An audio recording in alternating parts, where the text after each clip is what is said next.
আসসালামু আলাইকুম। সকল ভিউয়ার্স বন্ধুদেরকে জানাই আন্তরিক শুভেচ্ছা ও অভিনন্দন। আজকে আমরা একটি বিষয় নিয়ে জানব যে এখন রমজান মাস চলছে, তো শরীয়তি রোজা রাখলেই আমরা রোজাদার এবং মারফতি রোজার বিষয়ে কোনো জানার দরকার নেই, এই রকম যদি মনোভাবনা থাকে তাহলে সে প্রকৃতপক্ষে রোজাদার হতে পারবে না। তো আমরা শরীয়তের রোজা পেয়েছি, এখন জাবের বাবুর মুখ থেকে জানবো মারেফতের রোজা কীভাবে রাখে। চলুন শুনে নেওয়া যাক। পান এবং আহার থেকে দিনভর বিরত থাকা। পান আহার থেকে বিরত থাকা হচ্ছে আনুষ্ঠানিক রোজা। আর যাবতীয় কামাচার এবং পাপাচার, যত পাপ কর্ম এবং যত কামের কর্ম, আকাঙ্ক্ষার কর্ম, এগুলো থেকে বিরত থাকার নাম হচ্ছে হাকিকি রোজা, হাকিকি সিয়াম। এখন মানুষ আনুষ্ঠানিক রোজা সে হরদম পালন করতেছে, কিন্তু এই আনুষ্ঠানিক রোজার ভেতরে যে মূল হাকিকত, যেখানে পৌঁছানোর তাগিদ দিয়েছে যে কোনো প্রকার কামাচার এবং পাপাচারের সাথে লিপ্ত হওয়া যাবে না, সম্পূর্ণ নিষেধ, সেইখানে মানুষ মুটেও যাইতে চায় না এবং ওইটাকে রোজা বইলা মানতেই চায় না। এবং মূল প্রাধান্য দেয় যে এই সারাদিন বড়া খাবার দাবার না খাওয়া, কোনো পানীয় পান না করা, সমস্ত কিছু থেকে বিরত থাকার নাম রোজা। সন্ধ্যার সময় আমরা যে আহার করি সেটাকে ইফতার বলি আমরা, এই রোজাটাকেই প্রাধান্য দেয়। এবং এই রোজাটা যদি কেউ অসুস্থতার কারণে অথবা অন্য কোনো কারণে পালন না করেন তাহলে তার খবর আছে, সমাজের মানুষ তাকে লাঞ্ছিত করবে, বেজ্জতি করবে। কিন্তু দেখেন মূল যে সিয়াম সেটা কি? আত্মশুদ্ধির যে মূল সিয়ামটা, যেটা কামাচার এবং পাপাচার এবং কামাচার থেকে বিরত থাকা, সেই রোজা যে করে না তারে কিন্তু কেউ কিছু কয় না। এখন মানুষ যদি রোজার দিনে ভাত খায় তারে ভিডিও করে খুব গালিগালাজ করে। রোজার দিনে দোকান পাশানে পর্দা টানা লাগবো কেন? অন্য লোক খাইলে রোজাদারে ডিস্টার্ব হয়, আবার এটার জন্য সরকারি আইন চায়। কিন্তু এই লোকগুলো কখনো বলে না যে একটা মার্কেটে, একটা রাস্তাঘাটে, একটা অফিস আদালতে সেইখানে ঘুষ খাওয়া এবং ব্যবসার নামে জুলুম করা, যে 100 টাকার জিনিস বেচবো 110 টাকা রোজাদারে, সে 100 টাকার জিনিস বেচে 300 টাকা, 400 টাকা, এই যে জুলুমটা করে, এই জুলুমটা করা হারাম। এই জুলুম করার কারণে তাকে শাস্তি পেতে হবে, তাকে সমাজে লাঞ্ছিত করবে, তা করে না। করে কি? যে ভাত খাইছে রোজার দিনে তারে। আমি এর মানে এইটা বলতেছি না যে আপনি আনুষ্ঠানিকতা ছেড়ে দেন, আনুষ্ঠানিকতা মানেন, কিন্তু মূলটা যেটা সমাজ সুন্দর থাকবে, সুস্থ থাকবে, সমাজের মানুষ তার মৌলিক অধিকারগুলো পাবে। আজকে দেখেন দ্রব্যমূল্যের এত ঊর্ধ্বগতি, মানুষ, গরিব মানুষের চলা মুশকিল হয়ে যাচ্ছে। এখন এগুলো কে করতেছে? আমারই ভাই, আমারই বোন, আমাদেরই আশেপাশের প্রতিবেশী, আশেপাশের মানুষ, আমারই দেশের মানুষ, আমারই মুসলমান ভাইয়েরা করতেছে কি? তারা চিনি মজুদ করতেছে, তারা তেল মজুদ করতেছে, ডাল মজুদ করতেছে, ছোলা মজুদ করতেছে, খেজুর মজুদ করতেছে। অথচ মজুদকারীর শাস্তি হলো কোরআনের সবচেয়ে বড় বিষয়। এখন মজুদকারী রোজাদার হয়ে বয়ে দিছে। যে মানুষ মজুদ করতেছে সম্পদ, যে মানুষ খাদ্যদ্রব্য মজুদ করে কৃত্রিম সংকট তৈরি করতেছে, এখন সে বলে রোজাদার। যারা খাদ্য মজুদ করে, যারা কৃত্রিম সংকট ফালায়, তাদেরকে তো সমাজের থেকে এক গইরা করতে দেখি না, এক গইরা করে না, সমাজ থেকে তাদেরকে বাইর করে না, তাদেরকে সমাজের মধ্যে সম্মানের জায়গায় রাখে। অথচ যেই ব্যক্তি এই পেটের ক্ষুধা সহ্য করতে পারে না, সে যদি খায়া ফেলায়, তারে সমাজ তুচ্ছ-তাচ্ছিল্য বলে। ঘুষখোরকে সমাজের মানুষ ঘৃণা করে না, ঘৃণা করে যে ভাত আর পানি খায়। বাবা, ভাত আর পানি খাওয়া হারাম না, ঘুষ খাওয়া হারাম। ভাত আর পানি খাইলে রোজা ভাঙ্গে? কোনো দিনও না। এটা হলো মেজাজি রোজা, যেটা আনুষ্ঠানিক রোজা, আনুষ্ঠানিকতাটা করে নাই। কিন্তু রোজা ভাঙ্গে ঘুষ খাইলে, রোজা ভাঙ্গে সুদ খাইলে, রোজা ভাঙ্গে অহংকার করলে, রোজা ভাঙ্গে মজুদ করলে, রোজা ভাঙ্গে যে ওজনে কম দেয়, ওজনে কম দিলে, রোজা ভাঙ্গে মিথ্যা বললে, রোজা ভাঙ্গে। রোজা হালকা হয় যখন মানুষ অনুষ্ঠান পালন করে কিন্তু মানুষের মৌলিক অধিকার কাইরা নেয়। মানুষ বাংলাদেশে আমরা সবাই রোজা নামাজ করি, কিন্তু এখনও বাংলার জমিনে মানুষ ডাস্টবিনের খাবার উঠায় খায়। এত অভাব বাংলাদেশে কিন্তু নাই, স্বভাব খারাপ তার জন্য। তাহলে আমাদের এই রোজায় কী লাভ হচ্ছে? এই আপনার সলাতে কী লাভ হচ্ছে? কারণ সলাত ফরজ, আল্লাহর হুকুম। সলাত আল্লাহর হুকুম ফরজ, সিয়াম আল্লাহর হুকুম ফরজ, অবশ্যই করতে হবে। সলাত শব্দের অর্থ রসুলের সাথে সংযোগ এবং যোগাযোগ, প্রচেষ্টা। রবের সাথে সংযোগ এবং যোগাযোগ প্রচেষ্টা। সিয়াম শব্দের অর্থ আত্মসংযম। যারা আত্মসংযম করে তাদের সাথেই রসুলের সাথে সংযোগ এবং যোগাযোগ হয়, রবের সাথে সংযোগ এবং যোগাযোগ হয়।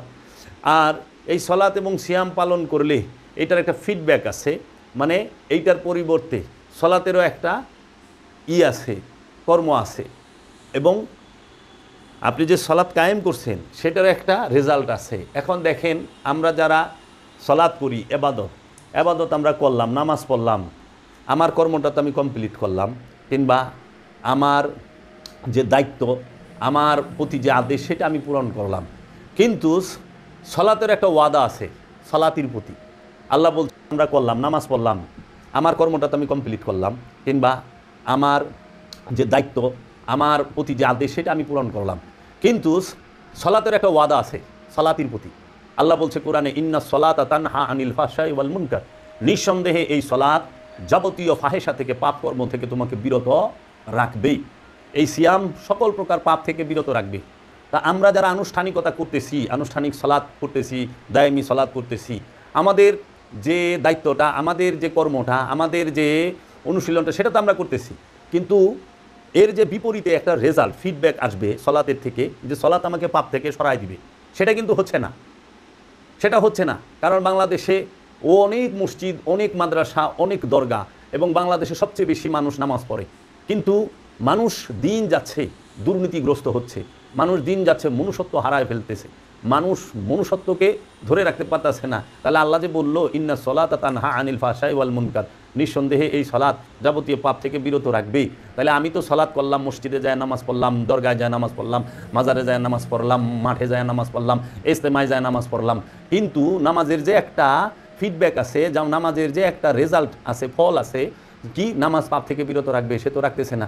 এখনও আমাদের সমাজে আমরা চাপায় দাঁড়িয়ে রেখা, মাথায় টুপি পইরা, নামাজ পইরা, ভেজাল মাল বেশি, বাসি খাবার বেশি, খাবারের মধ্যে মরণের রং দেই, মাছের মধ্যে ফরমালিন, দুধের মধ্যে ফরমালিন, খাবারের মধ্যে বিষ মিলাই আমরা একটু লাভের জন্য, আমরা নিজেরাই নিজেদেরকে হত্যা করার জন্য খাবারে বিষ মিলাই থুই, ফলের মধ্যে বিষ মিলাই, আমরা ওজনে কম দেই, আমরা ঘুষ খাই, সুদ খাই, আমরা সমাজের মধ্যেও বিভিন্ন ফ্যাসাদ সৃষ্টি করে দিতেছি।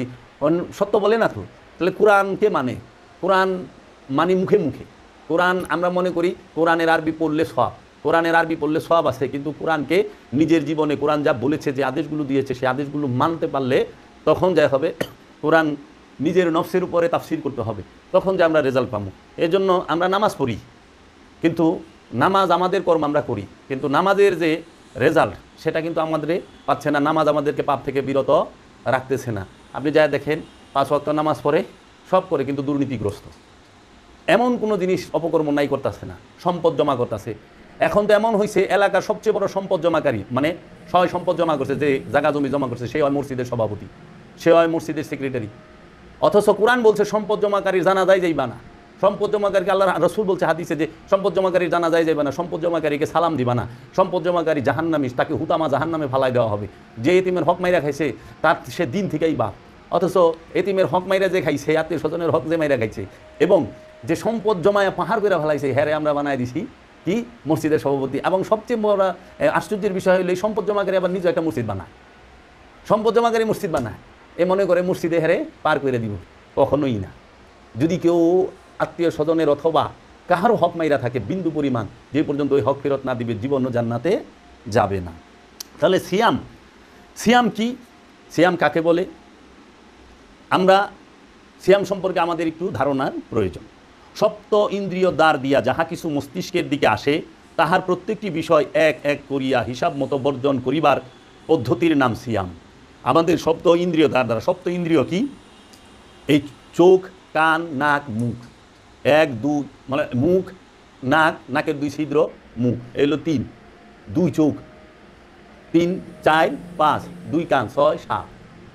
এই মুখ, নাক, চোখ, কান, ইহা ধারা বাহির থেকে, এই সপ্ত ইন্দ্রিয় দ্বারপথ, মানে এই রাস্তাটা দিয়ে বাইরের থেকে যে বিষয়গুলো আমাদের মনে এবং মস্তিষ্কে, স্মৃতিতে জমা হয়, সেগুলোকে এক এক করিয়া হিসাব মতো বর্জন করা, প্রত্যাখ্যান করা, ডিলিট করা, বের করে দেওয়ার পদ্ধতির নাম হইল সিয়াম।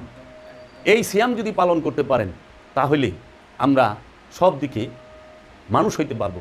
এখন আমাদের দেশে আলেম উলামা কমতি নাই, আমাদের দেশের নেতার কোনো কমতি নাই, আমাদের দেশে সভাপতি সেক্রেটারির কোনো কমতি নাই, আমাদের দেশে শিক্ষিতের কোনো কমতি নাই, আমাদের দেশে জ্ঞানীগুণীর ভাষণ দেনওয়ালারও কমতি নাই। আমাদের দেশে একটা জিনিসের কমতি আছে, সেটা হলো আমাদের দেশে শোনার মানুষ নাই। আমাদের দেশে মনুষ্যত্ব জাগ্রত মানুষগুলো সংখ্যা খুবই কম। মানুষ শোনার মানুষ আছে, কিন্তু সংখ্যা খুবই কম। এই শোনার মানুষগুলোর জন্যই বোধহয় এই দেশটা যাই হোক একটু উন্নত হচ্ছে, কিংবা এই দেশে এখনও সত্য বলা যায়, এই দেশে সত্য এখনও জীবিত আছে, যদিও সত্য আইসিইউতে আছে। সত্য এখন রাস্তাঘাটে নাই, সত্য আইসিইউতে আছে। কেন?